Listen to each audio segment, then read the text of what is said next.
even tired. I need a hand fan. Please, as a makeup artist, you need a hand fan, okay? Hi fashionistas, another interesting day, and today we are going to achieve that fire glow look you saw. I'm going to start by going in with my brows. So I wanted to make my brows a bit dramatic today. Most dramatic, biggest brows ever. I'm a Muslim, so I don't normally trim my brows.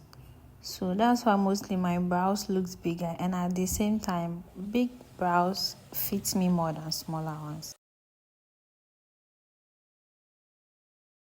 Completely done with my brows, and you can see this episode is actually more about the shadow. That's why, and I have a lot of tutorials on drawing the brows, so I'm sure it's making sense here. All done. Now let's go in with the shadow. So to start with, I've applied concealer all over my eyes plus loose powder. The next to follow is the less than greater than to define my brows and my eyes. I achieved that by using a shadow color close to my skin tone.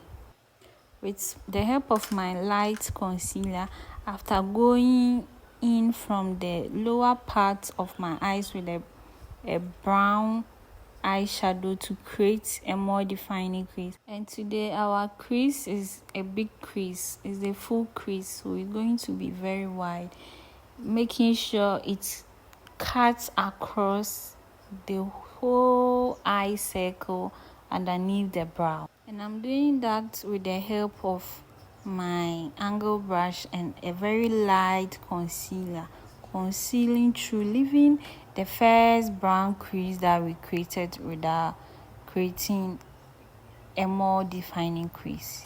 I don't know if I'm making sense here. Big eyes with big crease. That was by the way. So I'm going to clean up and make sure everything is neat and well defined. The crease and the shadow is the main concentration when it comes to this look. So you need to make sure you pay attention and more detail to making it look very neat and nice. And you're going to get this when your base is very clean and very nice. So that is what I was trying to achieve here.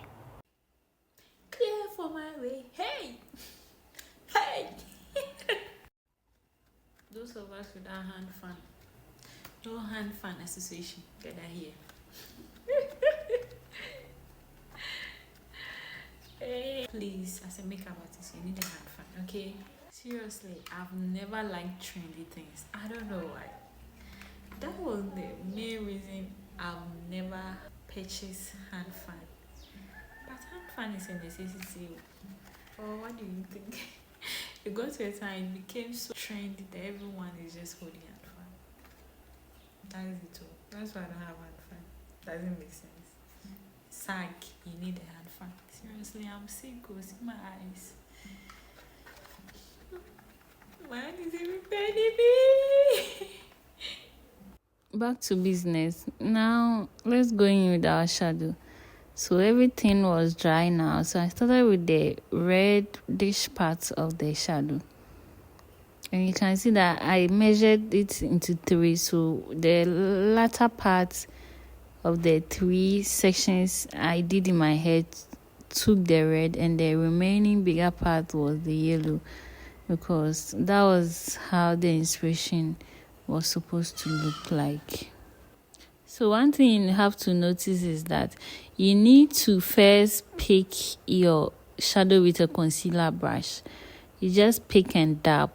Okay, you can see from here that I didn't blend. I was just dabbing, making sure everything was set. The next to follow would be our yellow color. So what I did was I didn't achieve that color with one pigment or one shadow. I achieved that by picking all my palettes together and bringing all the yellow from each palette, because each of them came with their own shade. Everything is set, and now we are going to blend together. So after blending, you realize that you are going to get a third shade in between the two colors you are blending. Okay.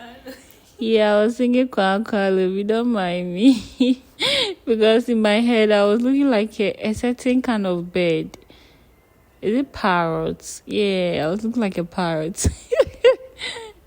So that's what I'm doing here. I'm blending and blending and blending, making sure you don't see where the yellow is supposed to end, and you don't have to see where the red is also ending. I don't know if I'm making sense here.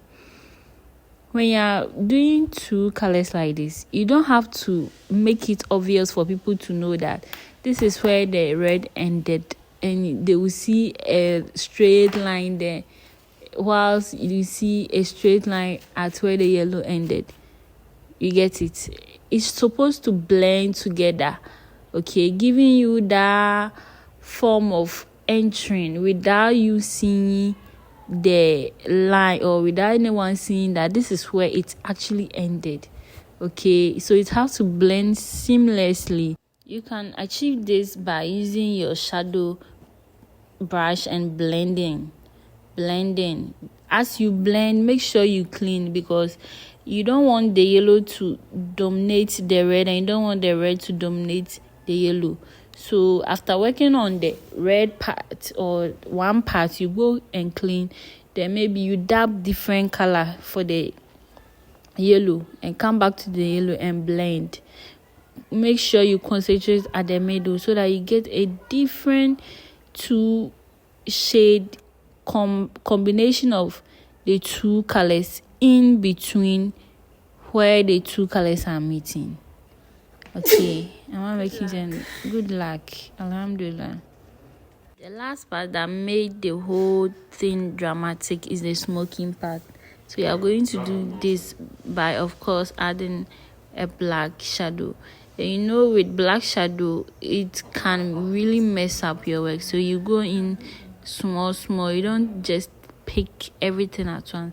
You can do this by picking it one after the other and blending seamlessly for you to get the look you are looking for. This is it, and you can see how simple it is.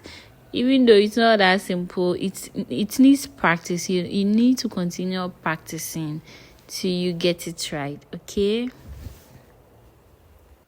everything is together now, and I'm going to line on top of my eyes and also underneath it. And that's basically it. The rest, I'm just going to apply my foundation, followed by my concealer, do my contouring, highlighting, go in with the baking technique,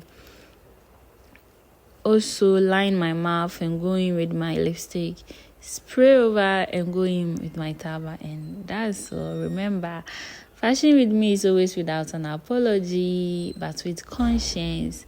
And at this point, I want to call myself the Shadow Queen. Until next time, remember to stay stylish and continue practicing. Bye-bye.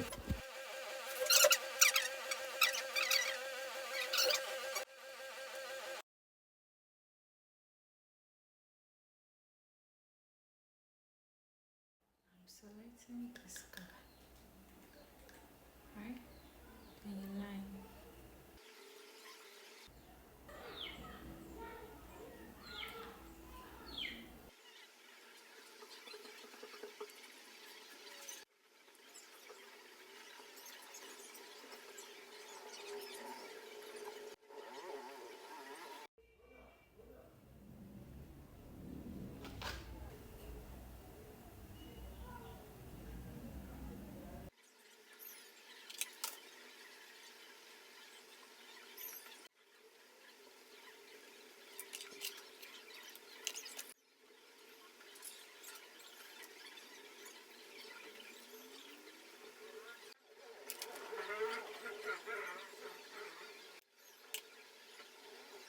If you are going dramatic, go dramatic. If you are going cool, go cool.